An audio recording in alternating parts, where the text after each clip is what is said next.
휠체어의 사랑. 첫 번째 이야기. 충북 음성의 들판은 사계절이 또렷했다. 봄이면 산수유와 개나리가 담장 너머로 피어났고 여름이면 짙은 매미 소리가 가득했다. 가을에는 황금빛 벼 이삭이 바람에 흔들렸고 겨울이면 들판을 덮은 눈 위로 아이들의 발자국이 소복이 이어졌다. 그곳에 5 남매가 자라는 집이 있었다. 기와 한 장 변변치 않은 초가집, 마당가에는 해마다 호박 넝쿨이 뻗어나왔고 부엌에는 늘 장작불이 꺼지지 않았다. 딸 넷과 아들 하나. 유일한 아들은 셋째였다. 부모는 늘 허리를 굽히고 밭을 갈았다.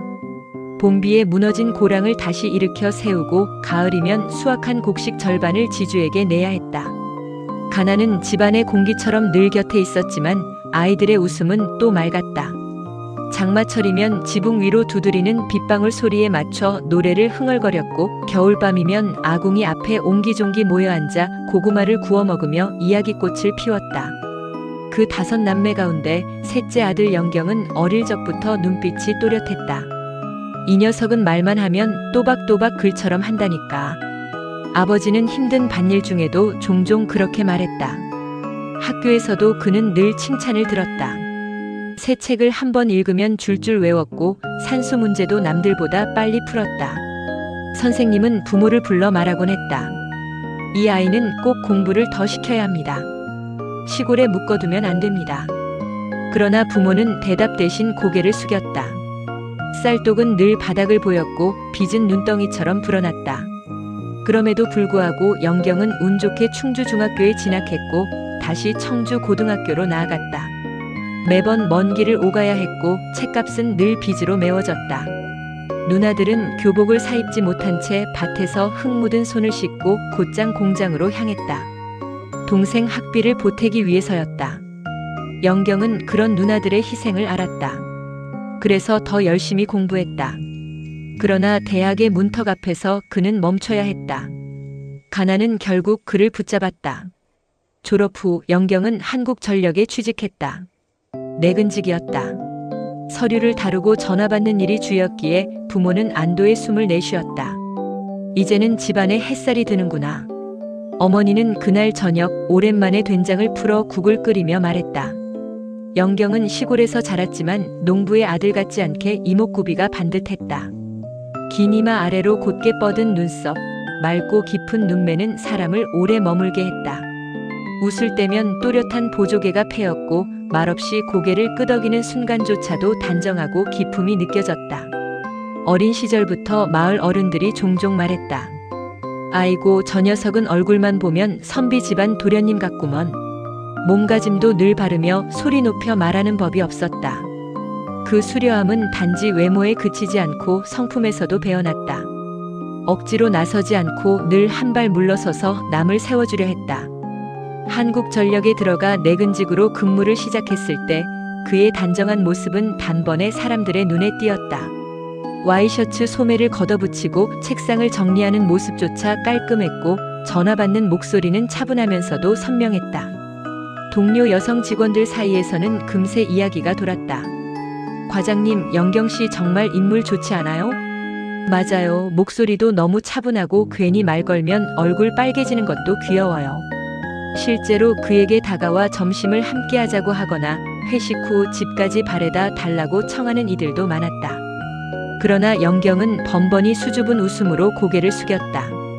아, 저는 아직. 그는 늘 말끝을 흐리며 선뜻 대답하지 못했다. 사람들 앞에 서면 얼굴이 붉게 달아오르고 누군가 자신의 손을 잡으려 하면 얼어붙은 듯 긴장했다. 여자 동료들은 그런 모습마저 매력으로 여겼다. 도시의 남자들처럼 능글맞지 않고 순박하면서도 단정한 데서 오히려 안심과 호감을 느낀 것이다. 그러나 영경은 마음을 열지 못했다. 늘 집안의 형편이 떠올랐고 자신이 짊어진 삶의 무게가 발목을 잡았다. 그렇게 젊은 날 그는 많은 이들의 눈길을 받으면서도 늘 뒷걸음쳤다. 아직은 누군가의 손을 잡을 용기도 그럴 여유도 자신에게 없다고 생각했기 때문이다. 전력 회사에 들어온 지 몇 달 영경은 조금씩 회사 분위기에 익숙해지고 있었다. 처음엔 서류 한 장 넘기기도 긴장되었지만 이제는 동료들과 웃으며 차를 마실 여유도 생겼다. 시골 부모와 누나들은 그가 전깃줄 곁에도 안 가는 내근직이라는 사실에 안도하며 기뻐했다. 그러던 어느 날 아침 회사 안이 술렁였다. 오늘 감사가 내려온대. 어이구, 괜히 사고 나면 큰일인데. 외근직 기사들은 눈치를 보며 출근을 미루었다. 그들 중 한 명은 아예 모습을 드러내지 않았다. 그때 상사가 서류를 정리하던 영경을 불렀다. 자네, 잠깐 나가서 전봇대 좀 봐야겠네. 저는 내근직인데요. 장비도 없고 해본 적도. 별거 아니야. 그냥 올라가서 확인만 하고 내려오면 돼. 지금까지 아무 문제 없었어. 그냥 한 가지만 체크하고 와. 거절할 틈이 없었다. 아직 신입인 그는 지시에 따를 수밖에 없었다. 낯선 전봇대 앞에 섰을 때 영경의 손은 이미 땀으로 젖어 있었다. 안전벨트도 절연 장갑도 없이 맨몸 그대로 나무 기둥에 매달리듯 올라갔다. 심장이 터질 듯 뛰었지만 괜찮다는 상사의 목소리가 자꾸 귓가에 맴돌았다. 그 순간이었다. 손끝이 전선 어딘가를 스치는 찰나 번개 같은 전류가 온몸을 타고 흘렀다. 섬광이 번쩍이며 세상이 뒤집혔다. 온몸이 경직된 채 그대로 허공에서 떨어졌다. 쾅! 그러나 기적처럼 마침 그 아래에는 볕단이 쌓여 있었다. 그 덕분에 목숨은 건졌지만 몸은 이미 감각을 잃어가고 있었다. 그는 정신을 잃어가는 와중에도 부모님이 자신을 걱정할까봐 그게 더 두려웠다. 희미하게 눈을 떴을 때 눈앞에는 하얀 천장이 보였다. 온몸은 낯선 기계음 속에 누워 있었고 다리는 무겁게 가라앉은 돌덩이 같았다.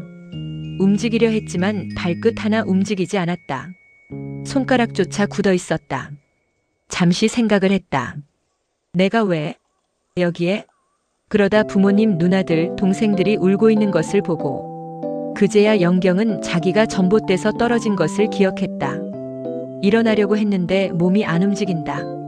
할 수 있는 건 오직 눈동자뿐이었다. 그의 나이 겨우 20살이었을 때다. 영경아. 흐릿한 시야 너머 어머니가 두 손으로 얼굴을 감싼 채 울고 있었다. 아버지는 입술을 깨물며 겨우 물었다. 선생님, 이 녀석 앞으로는. 담담하게 서 있던 의사가 고개를 떨구었다. 척수가 크게 손상됐습니다. 하반신은 회복이 어렵습니다. 그 말이 떨어지는 순간 어머니는 그대로 주저앉았다. 우리가 대학을 못 보내서 그 탓에 이런 꼴이 된 거야. 자책의 울음은 병실 벽에 부딪혀 메아리 쳤다. 첫째 누나는 퇴근하자마자 병원으로 달려왔다. 영경아, 누나 왔다. 괜찮아, 괜찮을 거야. 둘째 누나 역시 손수 죽을 싸와 차갑게 식은 죽을 데워 먹이며 밤을 지새웠다. 그들은 교대로 병실을 지켰다. 영경의 이마를 닦아주고 움직이지 않는 손을 주물러주며 마치 제 몸처럼 돌보았다. 하지만 정작 영경의 마음은 무너져 내리고 있었다. 나는 이제 끝이구나. 걷지도 못하고 손가락도 못 움직이고 20살, 이제 막 시작이었는데. 창밖에는 봄비가 내리고 있었다. 유리창에 맺힌 물방울이 흘러내리듯 그의 눈에서도 눈물이 끊임없이 흘러내렸다. 그때는 누나들도 20대 초반이었다. 지금 생각해보면 누나들도 어렸을 텐데 남동생 간호하러 회사 생활을 접고 병원 생활을 했다. 큰 누나는 동생 영경에 관한 모든 것을 읽고 또 읽었다. 그리고 동생한테 그대로 적용하곤 했다. 영경이도 누나들도 서로 불쌍해했고 서로 조심했다. 영경은 그런 부모님과 누나들 때문에 슬퍼할 수가 없었다. 서울에서의 병원 생활은 끝이 보이지 않았다. 처음에는 숨쉬는 것조차 불안정해 하루에도 몇 번씩 의식을 잃었다. 그러나 시간이 지나면서 영경은 조금씩 몸을 받아들이기 시작했다. 휠체어에 앉아 창밖을 바라볼 수 있을 만큼은 회복한 것이다. 그것이 다행이라면 다행이었다. 그 무렵 그는 인천근로복지공단에서 운영하는 병원으로 옮겨졌다. 새로운 환경에서도 치료는 크게 달라지지 않았다. 매일 반복되는 물리치료, 지루한 식사, 그리고 끊이지 않는 한숨. 의식을 잃었다 깨어나는 일이 여전히 반복되었다. 그렇게 흘러가던 어느 날 영경의 삶에 예기치 못한 빛이 들어왔다. 그녀의 이름은 미진이었다. 약간 통통한 체형에 늘 얼굴 가득 웃음을 품고 다니는 간호사였다. 영경의 주치 간호사가 아님에도 불구하고 그녀는 이상하리만큼 자주 그의 병실 문을 열었다. 손이 건조하실 거예요. 이거 좀 발라드릴게요. 그러면서 작은 로션통을 꺼내어 굳어버린 그의 손가락 사이사이를 정성껏 문질러 주었다. 머리가 많이 자랐네요. 빗겨드릴까요? 그녀는 환자의 간호라기보다는 동네 누이가 동생을 돌보듯 자연스러웠다. 그리고는 특별한 말도 없이 엉뚱하고 싱거운 이야기를 늘어놓곤 했다. 오늘 병원 매점에 새로운 과자가 들어왔는데요. 맛이 별로였어요. 근데 제가 괜히 2봉지나 샀지 뭐예요? 어제는 옆 병실 할머니가 제 이름을 자꾸 미순이라고 부르시더라니까요. 그런 이야기를 하다가는 허둥지둥 인사만 남기고 병실 문을 닫고 사라졌다. 처음엔 의아했다. 왜 굳이 나에게? 그러나 어느 순간부터 영경은 자신도 모르게 하루를 새기 시작했다.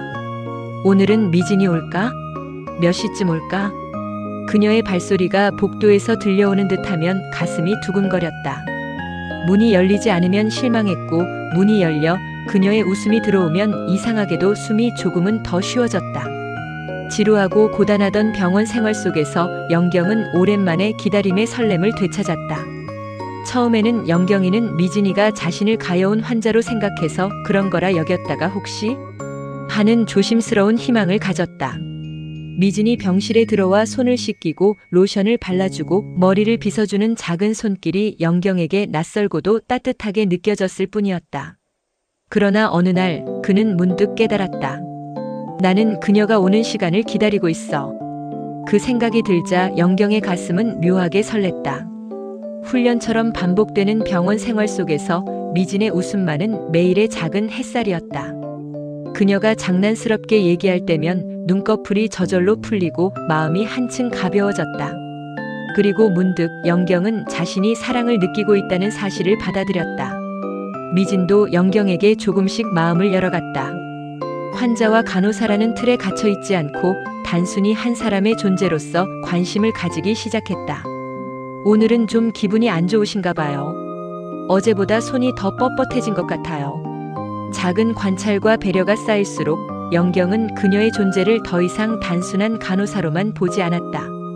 때로는 병실 복도에서 마주치기만 해도 서로 눈을 마주치며 조용히 미소를 나눴다.